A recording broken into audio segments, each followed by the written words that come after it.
আজকে আমরা এই যে নতুন আলুর ডাল বানিয়ে দেখাবো আপনাদের।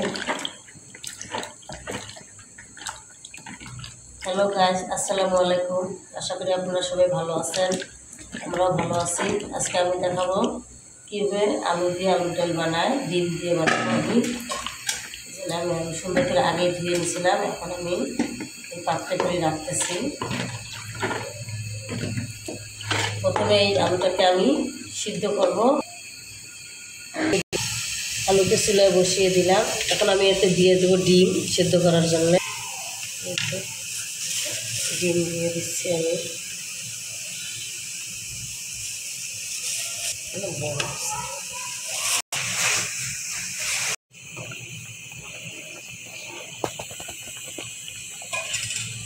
এই যে আলু আধা ঘন্টার চেয়ে বেশি একটু সেদ্ধ করে নিছি। দেখেন অনেক সুন্দর সেদ্ধ হয়েছে। এখন এটাকে ছাল তুলিয়ে আমরা আলুটাকে একটু ম্যাশ করে নেব।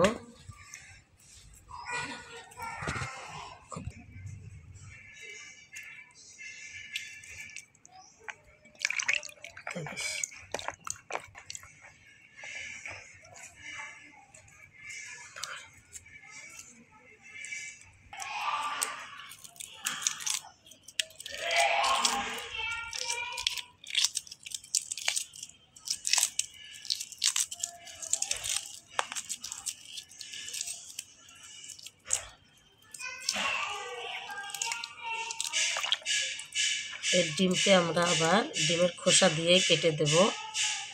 এই যে এরকমকে গর্ত করে দেব, যাতে তেলে ফুটানোর সময় ডিম ফুটে না যায়।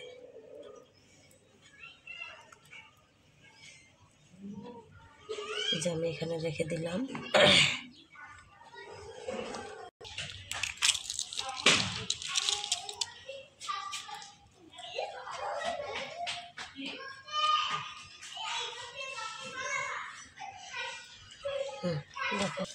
এই যে আলুগুলোকে এখন আমি হাতেই ম্যাশ করে নেব। একটু একটু গোটা থাকলেও সমস্যা নাই, যেহেতু এটাকে আমরা ডাল করব।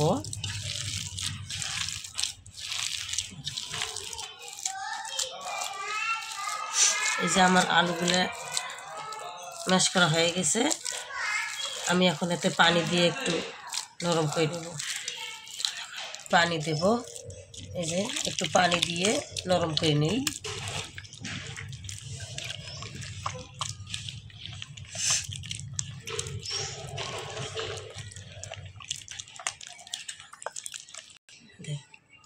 আর একটু দিই। এটা কিন্তু হাতের কাজ, হাত দিয়ে এইভাবে সুন্দর করে করতে হবে। হাত ছাড়া অন্য কোনো কিছু দিয়ে করলে ভালো হবে না। এই জন্য আমি আপনাদের হাত দিয়েই করে দেখাচ্ছি।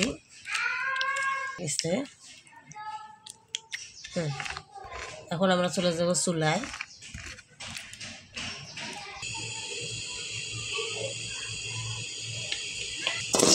ডিমগুলো তেলে ফুটিয়ে নেব। এখানে আমি হলুদটা আমি পরে দেবো।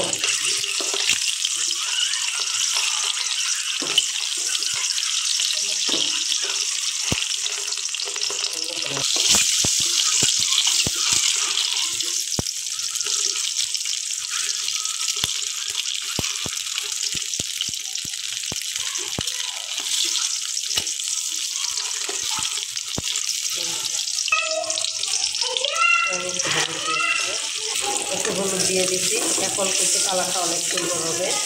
এই জন্য আমি হলুদটা পরে দিলাম, পোড়াও যাবে না। আগে হলুদ দিলে পোড়া যায়, তেল দিলে কালো হয়। পরিমাণে একটু লবণ নাড়াচাড়া করবেন। ডিমগুলোর রঙ অনেক সুন্দর হয়েছে। কিন্তু ডিমের রঙ সুন্দর করার নতুন টেকনিক এটা আমি দেখালাম, অনেকেই কিন্তু এটা জানে না। এখন আমি এতেই দেবো কুচানো পেঁয়াজগুলো, আমি এতেই ভেজে নেব। পেঁয়াজগুলো ভাজা হলে আমি এখানে দিয়ে ডালগুলো দেবো। ব্যাপারটা তেল দিতে হবে। ডিম ফুটানোর সময় অল্প তেল দিছি, বেশি তেল দিলে ডিম ফুটে যায়। তেল ছিটে ছিটে ধরে, যেন আমি একটু তেল দিলাম। পরিমাণে গোটা পাঁচফোড়ন দিয়ে দিই।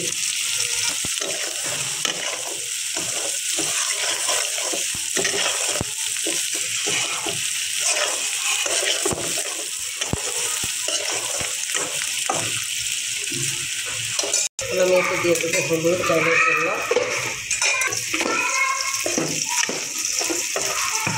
এখন আমি এই ডালের ব্যাটারটা ঢেলে দেবো।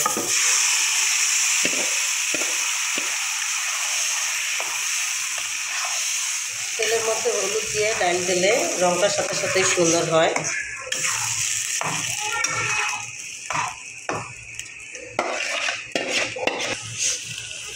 এখন আমি ডালের পরিমাণে লবণ দিয়ে দিই। এখন দিয়ে দিচ্ছি জিরার গুঁড়া। আর এই আলুর ডালে কিন্তু গরম মশলা অবশ্যই দিতে হয়। গরম মশলা না দিলে ভালো লাগে না, স্বাদ আসে না। এজন্য আমি দিয়ে দিচ্ছি গরম মশলার গুঁড়ো। এখন সুন্দর করে এটা নেড়ে চেড়ে কষিয়ে নিতে হবে। কষানো না হলে কিন্তু তাও ডাল ভালো লাগে না, এই জন্য ভালো করে কষাতে হবে আগে।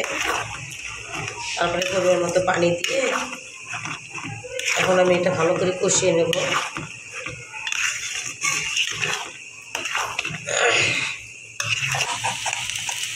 এখানে আমি কাঁচামরিচ তেলে ভেজে পাটায় বেটে নিয়েছি।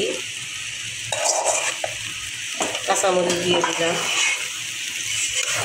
এটাকে সুন্দর করে নেড়ে নেড়ে কষাবো। এখন এই যে এই পর্যায়ে আমার কষানো হয়ে গেছে। এখন আমি এতে দিয়ে দেবো একটু পরিমাণ মতো পানি। এই যে আমি একটু দিয়ে দিচ্ছি সেখানে পানি।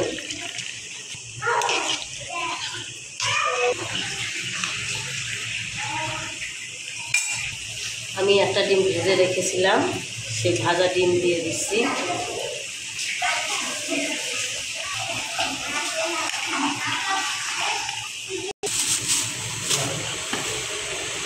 এখানে দিয়ে দেবো পাঁচফোড়নের গুঁড়া, দিলে একটু মজা হয়, ভালো হয়।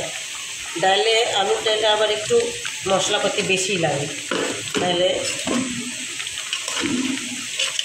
ডালটাকে অত সহজ মনে হইলেও রান্না করা অত সহজ না, ময় মশলাও লাগে বেশি। শুধু আদা রসুনটা আমরা দিই না, আদা রসুন দিলে ভালো লাগে না, গন্ধ লাগে, রসুনের গন্ধ লাগে আমার কাছে। এখন আমি এতে দেবো ধনেপাতা। আমার ঘরে ধনেপাতা শেষ হয়ে গেছে, ফ্রিজে ছিল, আমি ফ্রিজে ধনেপাতা নিয়ে আসলাম।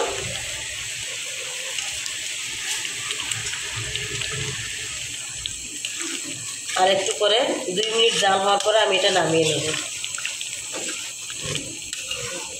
হয়ে গেছে আমাদের ডাল। এখন আমি এটা চুলা থেকে নামিয়ে নিলাম। এখন আমি এই বাটিতে একটু তুলে দেখাচ্ছি, আপনাদের সার্ভ করে দেখাচ্ছি।